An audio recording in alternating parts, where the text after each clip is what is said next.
What's up, Club Nation? We're back. Round one of the footy is here. It's going to kick off on Thursday night between the Blues and the Tigers, as traditions go, and it's nice to have a full slate of 9 games to watch this weekend.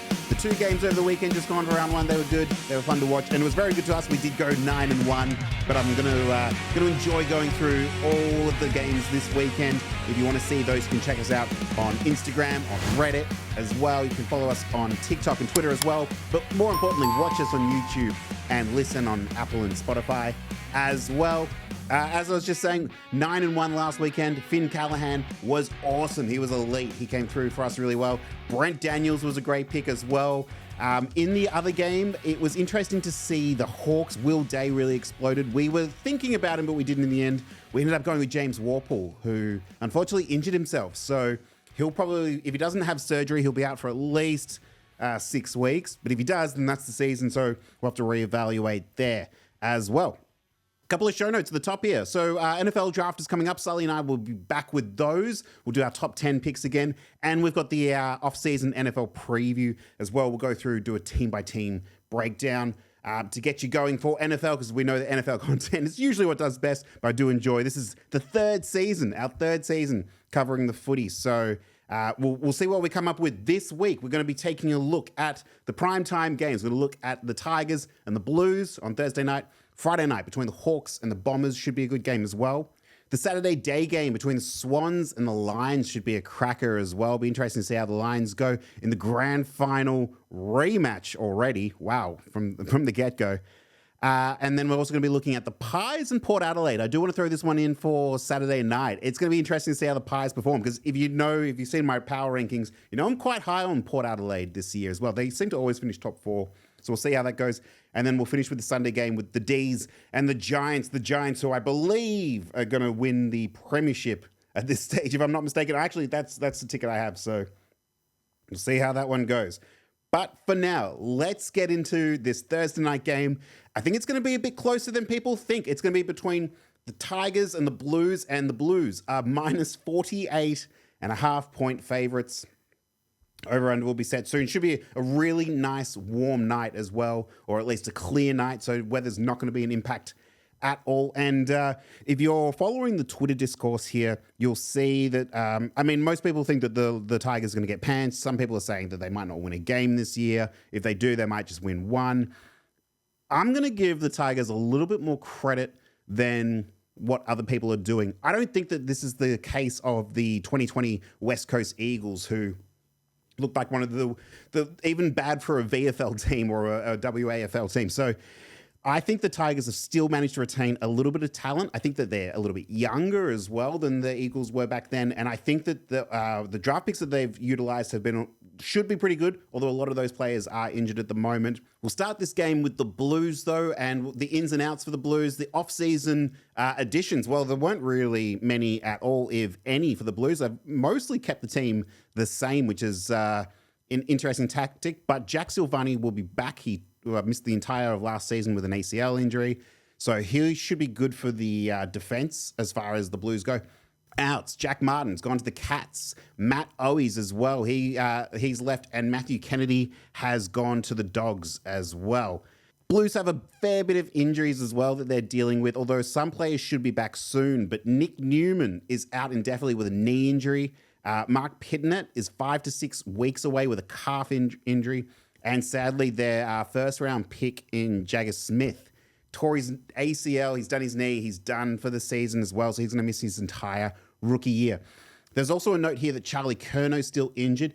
It says he's about 1 to 2 weeks away. I think he should come back sooner rather than later, though. But as far as this game goes, there's going to be a few holes to fill. And if you were following us last year, you might remember the Blues were a really hard team to track, because they sort of are this jack of all trades, master of none type team. They didn't really ever have anyone old reliable that they could turn to. So a couple of key changes between preseason last year. Looks like they've moved players like Zach Williams, who played in defense last year. They've moved him forward. They've moved Jack Silvani, who played forward. They've moved him back. Other people they've been looking at, Ollie Hollands, based on the preseason games, he was playing in the back line as well. He traditionally played forward and on the wing in the past. And then as far as they've got a Charlie Curnow-sized hole that they need to fill as well up forward. So at the moment in the preseason game was Brody Kemp was playing full forward. Harry Mackay should be around as well. And Orazio Fantasia as well is going to be playing a bit more forward too. The midfield should still be fairly dominant though. So we got Sam Walsh in the middle, Patrick Cripps and George Hewitt are going to be the key on-ballers for the Blues. And then on the wings, we'll be looking at Adam Chera, who, if you remember from last season, I wasn't always Adam Chera's biggest fan. I kind of think he's a little bit overrated. The player that I think is rated quite well is Blake Acres, who we were on a lot last year. And for 20-plus disposals, he did really, really well last year. We're probably going to look in that same direction again. In fact, if I kick us off, I want to take a look at, for 25-plus touches, you might be looking at George Hewitt. If Sam Walsh and Patrick Cripps are going to be getting the ball as much as I think that they might be, it's a bit of a tough bet. If you can get him for 20, that's probably better. It's hard to say with these three players. So Sam Walsh, usually you have to bet between 25 and 30. Patrick Cripps usually have to bet between 25 and 30 as well. And then same with George Hewitt. The way that I want to look to play this, though, my favorite player to bet on from last year was Blake Acres. Now, for 20-plus touches, it seems like a relatively safe bet, although there was a bit of a revolving door for the Blues with injuries as far as who were the key matchups from last year in the key midfielders. So Sam and Walsh was in and out of the lineup. Patrick Cripps was usually there, as was George Hewitt, but you might have remember Matthew Kennedy was hanging around a lot last year. And Blake Acres kind of always had that support factor that no matter who left, he was the one who was going to be the norm there. Adam Chera was injured a lot. Sometimes he was playing in the VFL because he wasn't quite up to fitness. He seems to be back now. Want to see how he plays the first couple of games before I bet him. Like I said earlier, I don't think that this matchup against Richmond is going to be as favourable as people think. And if we want to look through the back line, maybe even potentially look at Ollie Hollins for 15 to 20 plus touches as well. I don't see any key standout defenders there. Adam Saad is a fine player. He's pretty mid. It's hard to bet on. Same with Mitch McGovern. We haven't seen anything of Lachlan Cowan, who I'm thinking will probably be the one playing back there, or David Cunningham potentially as well. But we'll see how that goes. If we take a look at anytime goal scorers, it doesn't get any easier for the Blues as well. Last year was, again, tricky. We were usually really good for Charlie Curnow for at least 2 goals, and that seemed to be the case all throughout the year. Towards the end, he kind of did fall off a little bit. Matthew Owies was kicking a goal every now and then as well. Of course, you've got the 1-2 punch with Harry Mackay as well, who has always been wildly inaccurate and not my favorite player. Hate betting on him for anytime goal scorer just because you never know what week is going to be the week that he puts it through and has a really good game. And then sometimes he'd kick like 4 goals, 5 goals in one game, and you'd think, yeah, here he is, he's back. So really difficult to gauge there as well. As far as anytime goal scorers go, I'm staying off them. I'm not going to pick anyone. I want to see how this Blues team plays out. Should be pretty good, but I think that the Tigers will give them a bit of a fight. Let's take a look at the Tigers right now. Ins for the Tigers. Well, let's read off how the draft went for them. Sam Layla with their number 1 pick. He looks like he's going to be a fantastic player for them. I'm really, really hyped to see him play. Josh Smiley, pick 7. Taj Horton, pick 12. Pick 14, Jonty Fall. Pick 21, Luke Traynor. Harry Armstrong with pick 23. Thomas Sims with pick 28. And you'd be saying that is a lot going on there. But if you look at their key outs, they've lost some fantastic players from last year. Daniel Rioli was one of our favorite players to bet last year. He would always go over 20. He was great, and you'd always get great value for him. Shea Bolton is gone to Freo. Liam Baker has gone to the Eagles, and he was a great up-and-coming player for them as well. Dustin Martin has retired. And what's happening with Noah Bolter? We're not too sure. He was in a little bit of trouble. Is he even still on the team? Not too sure. So don't worry about him. Plenty of injuries for the Tigers as well, though. So Judson Clark has done his ACL. Josh Gibkiss as well. McKelty Lefau, one of their feel-good stories from last year. I don't mean to laugh, but he's done his ACL, so he'll miss the season. Layla, you would have seen, they've had a clip played from preseason where Ruben Jimby pushed him into a pack, so he had a concussion, and he hurt his jaw really badly, so he's a test at this stage. Do expect him to play. I'm just not sure if he'll be the sub or how they're going to play that. Dion Prestia is still out 2 to 4 weeks with an Achilles injury. Hugo Rouse-Smith, hamstring, 2 to 4 weeks. And their draft picks, so Josh Smiley, hamstring 2 to 4 weeks as well.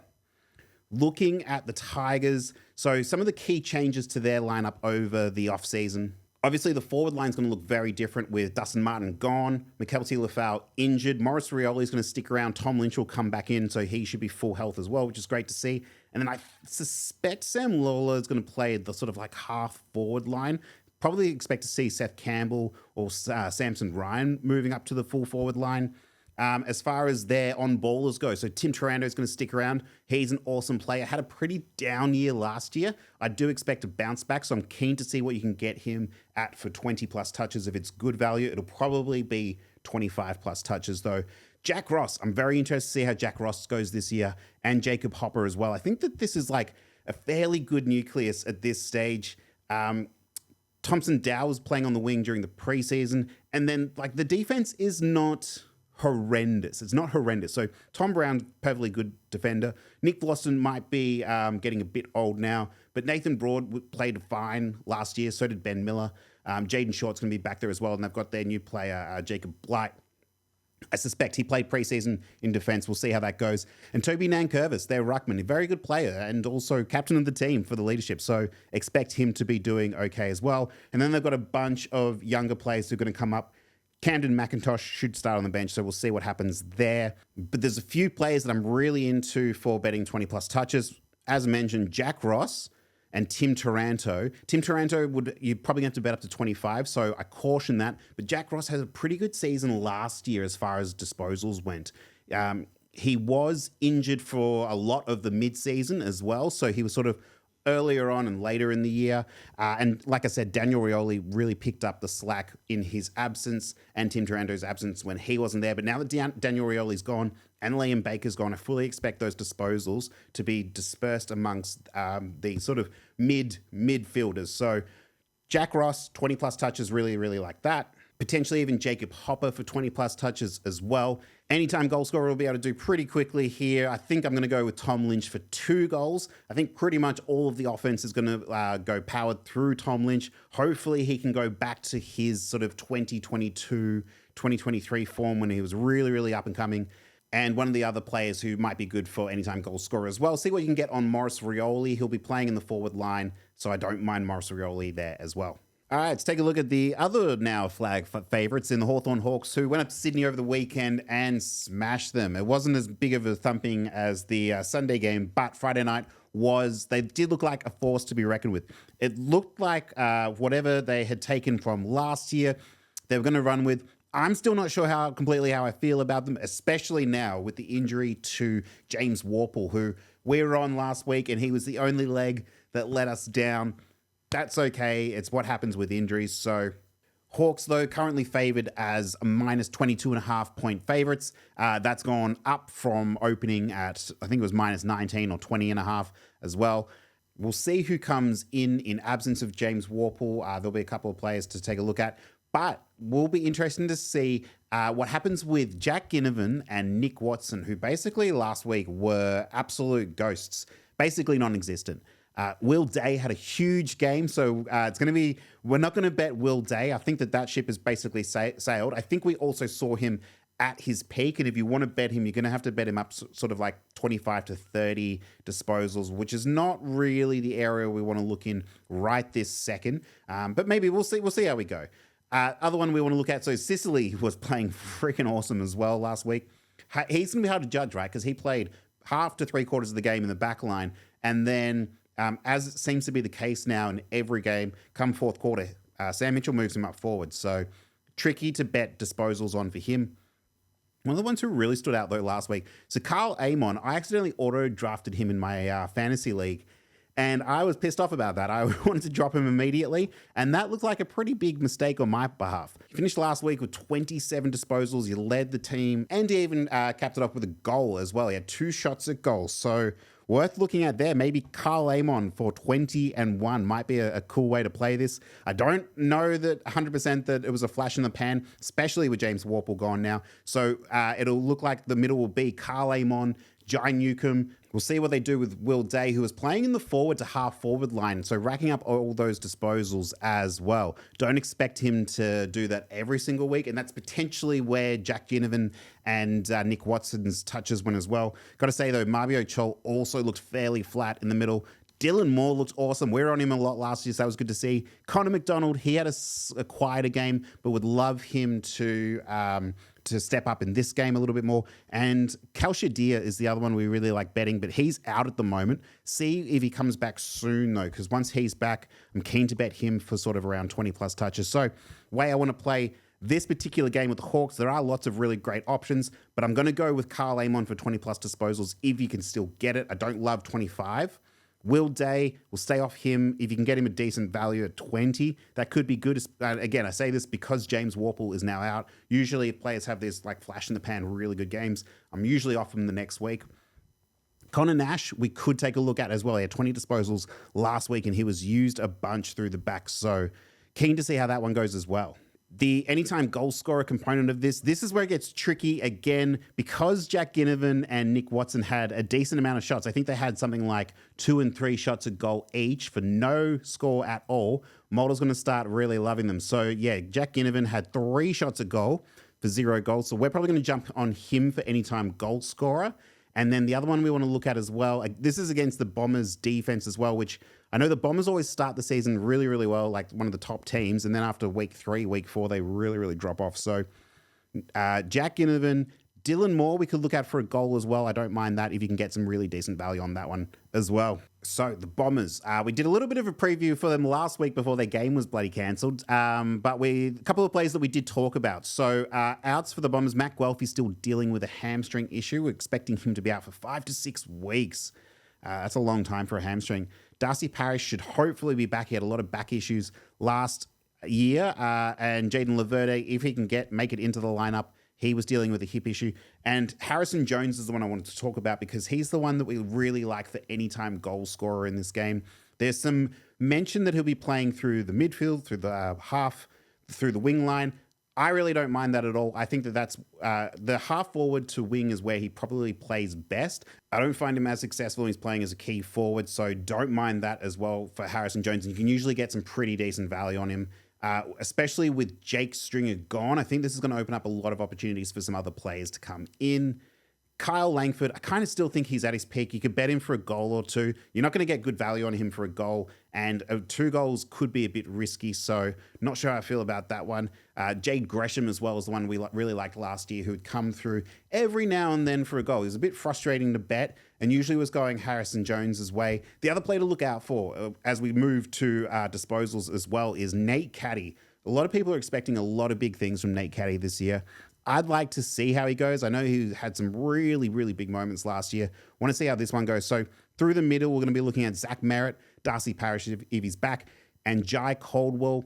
And we also talked a lot about Sam Durham, who I really liked last week, if this game was going to go ahead, which it didn't. So depending on who you can get better value for there at 20-plus disposals, Jai Caldwell is more of a surer thing, I want to say. But Sam Durham, you could probably get some pretty good value on. And he had some pretty decent games, especially towards the end of the year last year. The last 5 games, his disposals between 27, 21, 25, 23. Did have the 16 against the Swans, which was a bummer. But having said that, that was a tough team to play against in the Swans. So keen to see how he goes in this game here.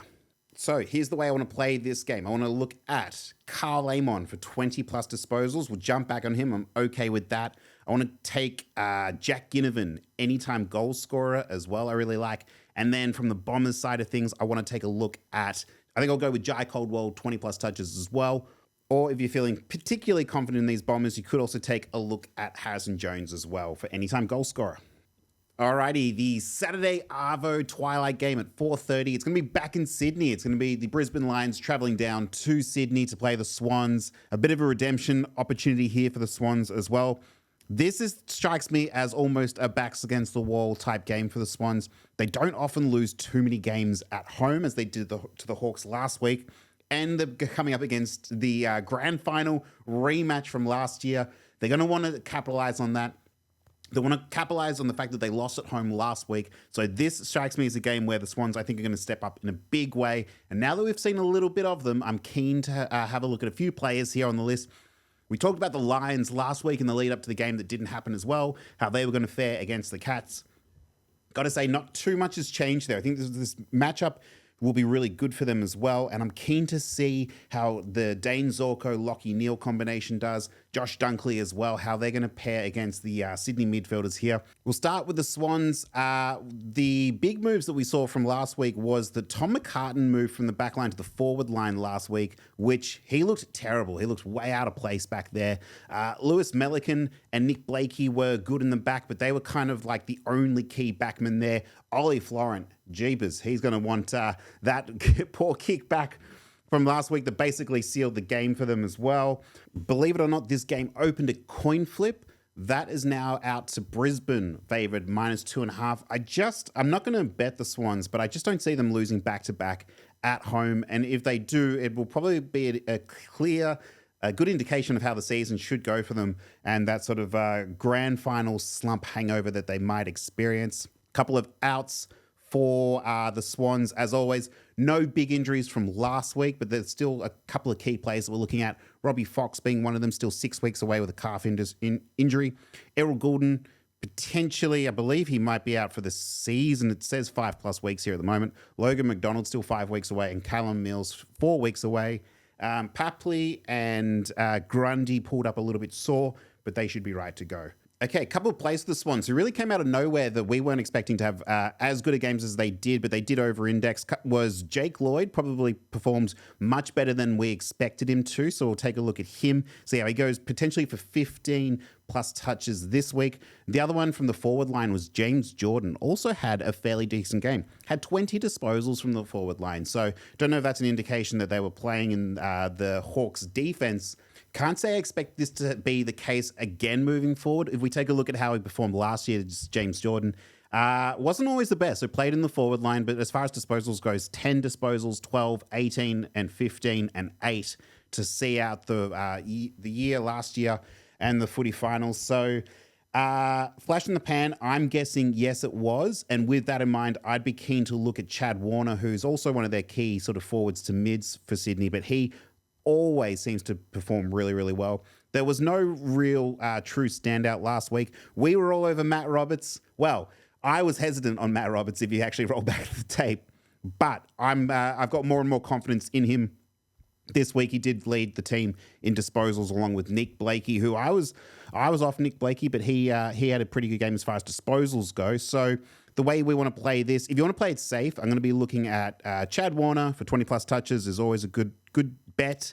And then Matt Roberts, will go back to him at 20+ disposals as well. Really, really like what he was doing in the half back line as well, especially with players like Ben Payton, who didn't really have too much of an impact. Same with Lewis Melican.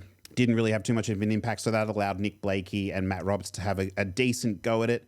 Sam Wicks as well. He only just missed his prop line for 20+ touches. He finished with 18, and we were expecting him to have a little bit of a better game, so I expect that. I wonder what's going to happen with Ollie Florent as the week goes on. Probably won't get too much punishment, but I wonder if the Swans are going to start looking in other directions there. So that's the way I want to play this. Matt Roberts, Chad Warner, potentially Sam Wicks as well. Potentially, let's see what James Jordan does. I want to watch this, see if this is the real deal. For anytime goal scorer, still a few options as well. Chad Warner, again, he was really good value last week. Get him at about $1.20, $1.30 to add to your parlay.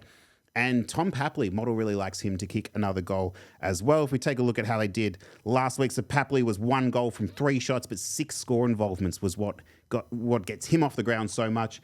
And then similar with Chad Warner, 2 goals from 3 shots at goal, and he was involved in 12 scoring moments. So he was really everywhere. He's really coming up for the Swans. Brisbane Lions, well, we mentioned them last week. If you want to go back and watch that show with the content that basically never went anywhere because the game was cancelled. Joe Danaher retired, so he's the big out for the Brisbane Lions. My thoughts, that's actually an upgrade for Brisbane. I think they're going to be a lot better without Joe Daniher, especially with the addition of Kai Lohmann. He's been one of these huge rising stars over the back half of last year, and we've got him for anytime goal scorer in this game. It might be a bit tricky. I wonder how he's going to perform now knowing that this game's at the SCG, whereas last week it was meant to be at the Gabba, where I think he would have had a really, really good game.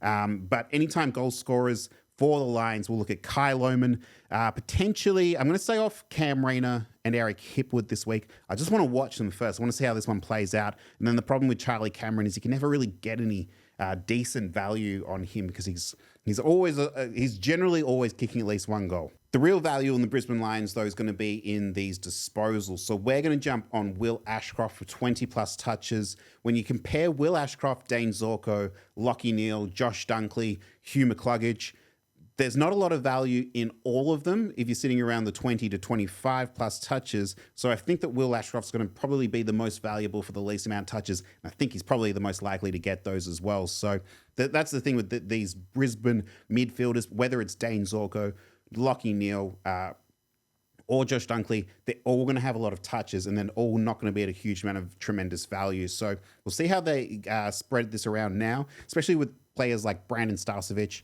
who should be back from concussion. He was meant to miss last week. Game didn't go ahead, so he should be back from his concussion this week. And how will he fit back into the half-back line there as well, with Dane Zorko being there as well, with Harris Andrews as well. Let's take a look at this ticket. I want to play this with Matt Roberts, 20-plus touches. I want to play Will Ashcroft, 20-plus touches as well. I want to look at Kai Lohmann, anytime goal scorer. Or I think actually I want to look at Shad Warner for anytime goal scorer as well. Expect the Swans to have a really big game here. They want, like I said at the start, they want to shut down what everyone was talking about, how that grand final from last year finished, and especially coming off the loss against the Hawks last week at home. They're going to want to have such a big game, and if they lose this game, dare I say, this is going to be a preview for how I expect the rest of the season to go as well. They sort of dropped off in the second half of last week, so we'll see how they go through the full game on a Saturday afternoon in this spot. All right, we'll take a look now at the Saturday night primetime game at the MCG. This is going to be a big one, and this is going to be even bigger now that the Pies lost to the Giants over the weekend. Never mind lost, got thrashed. If you've seen any of my preseason content or off-season content, you'd know I'm pretty bullish on Port Adelaide as well. I think that every year they always seem to finish top four. You might forget, they finished second on the ladder last year as well, and I see no reason for them to not finish top four again. A couple of players that Port Adelaide lost in the offseason. So Charlie Dixon retired, but similar to how I feel about Joe Daniher, I think he was well past the end of his career, and with him gone, I think there's actually going to be a bit more of an upgrade in the forward line as it stands now, especially we'll get to Mitch Georgiades in a moment. They also lost Todd Marshall, who tore his Achilles in the offseason. He's going to miss the entire season as well. So he was already having a bit of a down year. Last time he played, was expecting him to bounce back this season, but it's not going to happen.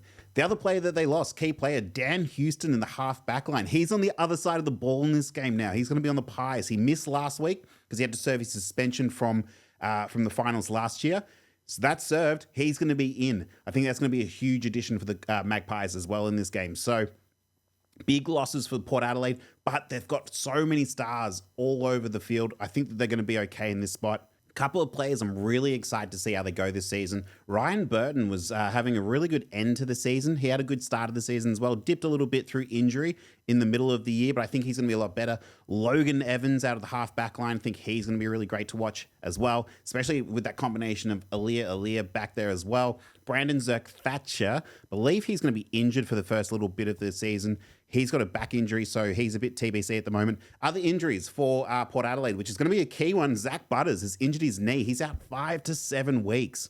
Huge loss for them, for Port Adelaide there. So once again, getting ahead of myself, let's get into the basics. So weather, it's going to be hot. It's going to be like 34 degrees throughout the day. It's going to be about 28 degrees, 30 degrees at night. So this is going to be a hot game to play in at the MCG. Pies open 8.5-point favorites. They've actually stayed 8.5-point favorites as well. So if you're feeling frisky like me, I actually like Port Adelaide to win this game outright. So you're getting some pretty good odds there for them to win it outright. If we look at a couple of outs for the Pies, so Jordan De Goey is still 1 to 2 weeks away. We'll see if he comes back in this one. I don't think he will, but boy, do they need him back quickly. Dan Houston will be back from his suspension, so that's going to be really big for them as well. Tom Mitchell's still out. He hasn't really been his same player that he was at the Hawks in the last couple of years. So let's start with pies. We were not on them last week. We loved the Giants, but also loved the Giants to win the flag. But the runner-up is the Collingwood Magpies that I have to also make the grand final. So that's looking a bit iffy. Like the Swans, they're going to need to have a huge bounce-back game. This is going to be a huge game for them to win. But unlike the Swans, who I think can beat Brisbane, I'm not completely convinced that the Pies can come out here and beat Port Adelaide, who I think are still one of the better teams in the league, especially with the players they've got. So based off what we saw last week from Collingwood, we'll start with them for disposals. We'll start with disposals for the Pies. And holy shit, Harry Perryman, way to burst onto the scene, especially against your old team. But 27 disposals last week against the Giants. He was far and away one of the Pies' best players. Now, a couple of issues that the Magpies had last week was Nick Daicos was cramping a lot. And he was, a lot of people in the media have been saying he wasn't fully fit. I think it was more just a product of the heat. And with that said, Josh Daicos was also looking, there was a lot of very hot Magpies out there last week, and I think they're going to play a lot better this week. So any value you can get on Josh Daicos, we're probably going to struggle with because he did still hit his lines because he had the 28 disposals last week. It was Nick Daicos who seemed to suffer the most. He had 21 disposals, so he way underperformed. If you can capitalize on that with some good value, I would recommend that, but I don't think we will. So Harry Perryman looked great. The other one who looked really good for the Pies that we're probably going to have to look at a bit closer is Edward Allen. He was a young gun for them last year, may have even been a first-year player. He didn't really play too much last year, so fully expecting him to see, based on what we saw last week against the Giants, he had 19 disposals and he had a lot of scoring opportunities. He played 82% of game time on the field. He had a shot at goal, didn't get it, but he also had 5 score involvements. So really love to see that. So Edward Allen, if you can get him for 15 disposals, let's take a look at that. I think he should be back, unless it is the case that we feel like he was filling in for Dan Houston, who is out. So other player I want to watch for, if you can get some good value on, is Jack Crisp. He's been playing in the middle with Nick Daicos and Scott Pendlebury. And with Nick Daicos not playing too well and Pendlebury getting a little bit older now, Jack Crisp was able to get to the 20-plus disposals target that he needed. So love to see that. We'll see how that one plays out as well. Anytime goal scorers for the Pies, well, we did throw in Bobby Hill at the end. He was only paying $1.10 to score a goal, or $1.15, something like that. So not really very much there, but he did come through with it. So that's fine to tack on at the end. The other one we were talking about was Lachie Schultz, who we were saying to stay off of just because he has been so hit and miss last season. He is paying $1.33 at the moment for anytime goal scorer. He didn't score any goals last week. He did have 2 shots a goal and 4 score involvements. So with that in mind, Model loves him to kick a goal, and I think I do as well. I think back at the MCG, he knows he needs to step up if he's going to keep his spot in the side, especially when Bobby Hill and Jamie Elliott are playing so well in Jamie Elliott's older ages as well. Patrick Lipinski was a complete non-factor last week, and we talked about Jack Crisp as well, stepping up. Will Hoskin-Elliott was playing forward in last week's game. He was usually playing in the defense last year. So they've done a little bit of a switch between, Reef McInnes and Will Hoskin-Elliott moving forward. Not sure how much I love that. Brody Myercheck as well for anytime goal scorer. Last week, he had 2 goals from 3 shots at goal and the 3 score involvements as well. So we'll see what we can get him for value as well. He was played injured a lot last season, so fully expect him to bounce back. We'll take a look at Port Adelaide now, and as mentioned at the top of the segment, it was Todd Marshall's going to be out for the season, as well as Dan Houston's going to be playing on the other side of the ball, and they lost Charlie Dixon, but I'm not too concerned about their forwards because I'm going to start with Mitch Georgiades, the anytime goal scorer. If you can get him for 1 goal at decent value, 100% take that pick. I really love Mitch Georgiades. More often than not, he was kicking multiple goals in a game though. So if you can get him for 2 goals, I'm going to be on him for 2 goals. I probably won't put it in the parlay, but I will do it as a standalone if I can. I do like Mitch Georgiades, anytime goal scorer. He was very good when he came back from injury last year. And with Todd Marshall gone, who wasn't playing particularly well last year, and also Charlie Dixon gone as well, I think this is a really good spot for Mitch Georgiades.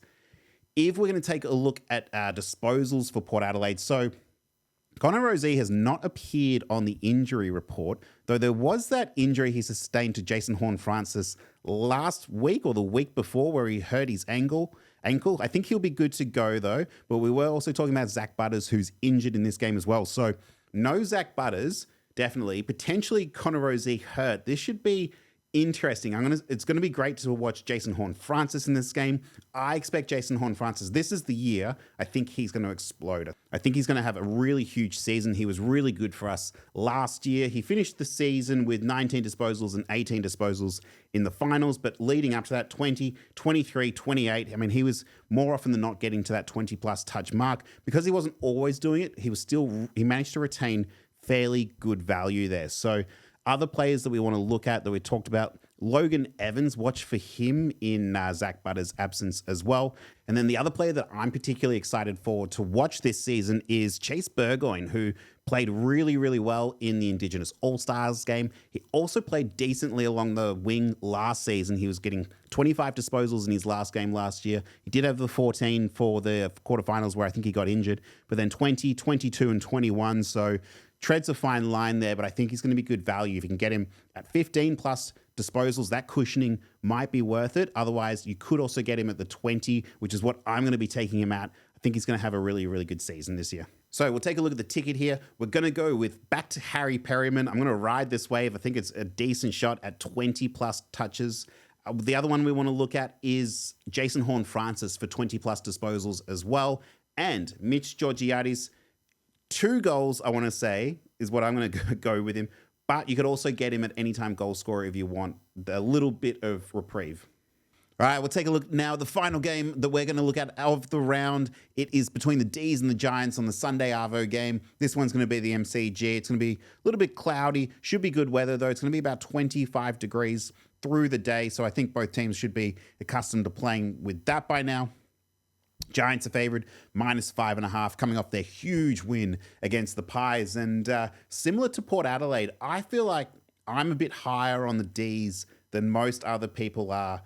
I've got them finishing as a top 8 side, and I think when you actually look at the roster top to bottom, it is a fairly decent roster, and there's quite a lot of talent, and they're developing their young players really, really well, most better than other teams. So love what has happened through the preseason. If we even just take a look at the Ds, their preseason game against Freo, it was like Christian Petrarca, Clayton Oliver, and Ed Langdon. Remember that name. We're going to be talking about them soon. Ins for the Ds, well, they didn't make up too many moves in the off seasons, too many acquisitions. They've really been building up through their VFL side and their younger side and recruiting really well through the draft. So expect to see a lot of young guys do really well. Names like Jack Billings, Xavier Lindsay as well. Going to be interested to see how they go. Caleb Windsor, you might have seen a lot of last year. We talked a little bit about, and Jed Adams will come up as well. So as far as players out for the Ds, though, so Alex Neil-Bullen has moved over to the Crows, and in his place, Ed Langdon, who had a really huge end of the season last year, has moved into the midfield to fulfill that role between the half-forward line and the midfield. And we're going to be on him. So if you can get Ed Langdon for 20-plus touches, might be a bit tricky now because he had such a huge preseason game, but I'm really liking to look this way. He could be one of those sort of 20 and 1 goal scorer type players as well, which I'm excited for, really, really excited for. Other notable injuries for the Ds, well, Judd McVeigh is going to be sidelined for 4 to 6 weeks with a hamstring injury. Jake Melsham is TBC with a hamstring, so we won't know when we'll expect him back. Cozzy Pickett is going to be suspended until round 4, and Colton Thilstrop as well. He'll be back 6 to 8 weeks away, so some big outs there, but I think that they'll still get by in the meantime. Taking a look at some other options for disposals for the Ds. The other player that I really like, which he's very hit or miss, so it might have to be 15 plus touches, but Trent Rivers in the half-back line is probably by now, he's starting to cement himself as one of Melbourne's best key defenders that they've got. So Stephen May still looked fantastic in the Indigenous All-Star game. Nothing wrong with that, but Christian Salem and Jake Lever playing in the half-back line there. I feel like he's starting to sort of emerge himself through those guys. So if we can get Trent Rivers for 15 plus touches, I do like that, especially if this Giants team is as high-powered as we think it is, then the ball's going to be spending a lot of time in the Melbourne defense. So really like to capitalize on those aspects there. Anytime goal scorers for the Ds is going to be a bit of a tricky one because we like Jacob Van Rooyen, but I think I heard he's not appearing on the injury list, but I did hear that he got injured during training. So just keep an eye on that one. Otherwise, we could take a look at someone like Ed Langdon. You're probably going to get some insane value, but just keep in mind, he has moved back.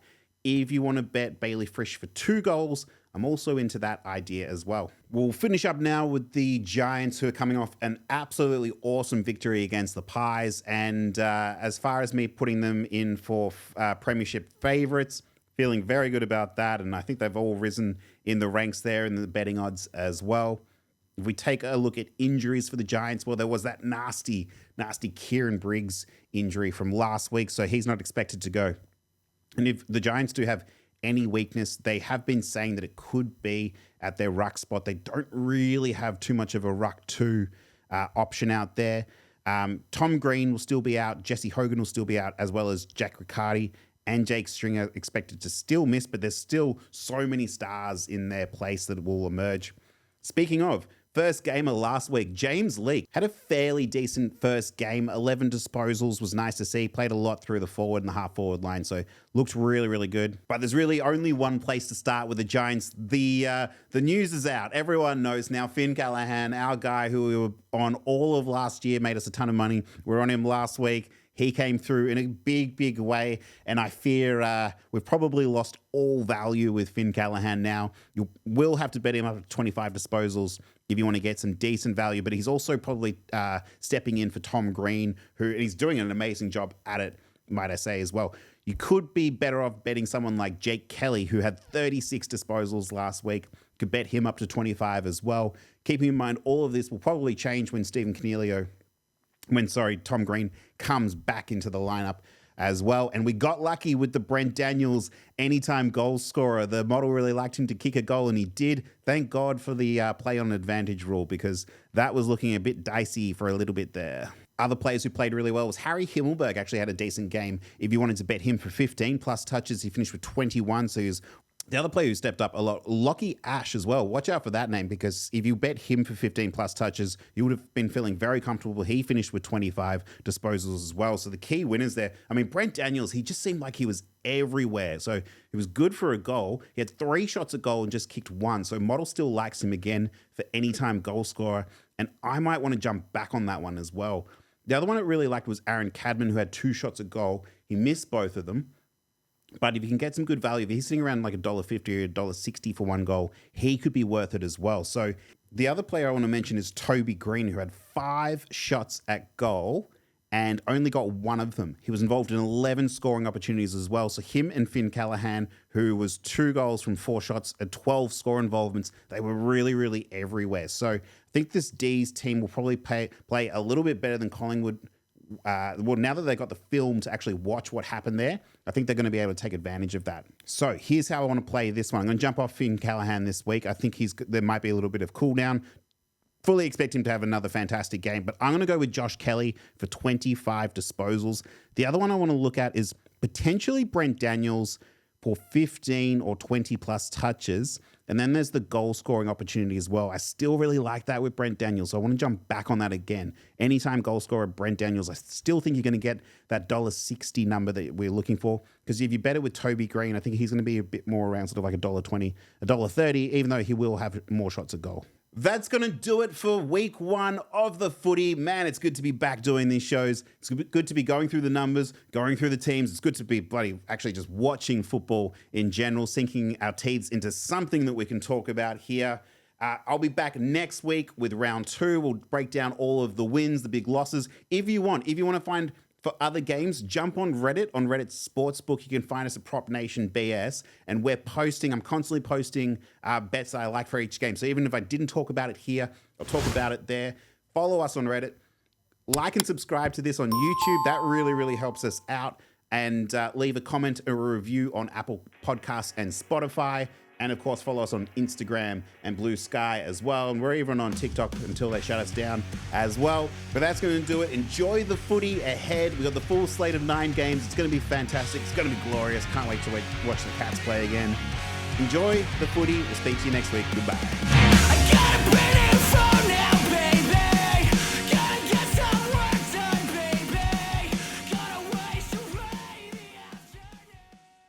Don't let the game play you. Stay in control. Gamble responsibly. In Australia, phone 1-800-858-858 for free and confidential support. In Canada, learn about safer play at Know the Risks from the Responsible Gambling Council at knowtherisks.ca. In America, must be 21 or older and present in Arizona. Gambling problem, call 1-800-NEXT-STEP or text NEXT-STEP to 53342. Colorado, gambling problem, call 1-800-522-4700. Connecticut, if you or someone you know has a gambling problem and wants help, call 888-789-7777 or visit ccpg.org/chat. In Illinois, Maryland, New Jersey, Ohio, Pennsylvania, Virginia, and West Virginia, call 1-800-GAMBLER. In Indiana, gambling problem, call 1-800-9-WITH-IT. Kansas, gambling problem, getting help is your best bet. Call 1-800-522-4700 or visit ksgamblinghelp.com. Louisiana, if you or someone you know has a gambling problem and wants help, call 1-877-770-STOP. In Massachusetts, call 800-327-5050 for 24/7 support. Play it smart from the start or call 1-800-GAM-1234. In Michigan, gambling problem, call 1-800-270-7117 for confidential help. In New York, for help with a gambling problem, call 1-877-8-HOPE-NY or text HOPE-NY. Tennessee gambling problem, call Tennessee Redline 1-800-889-9789. Wyoming gambling problem, call 1-800-522-4700. Prop Nation betting show is for entertainment purposes only and should in no way be considered financial advice.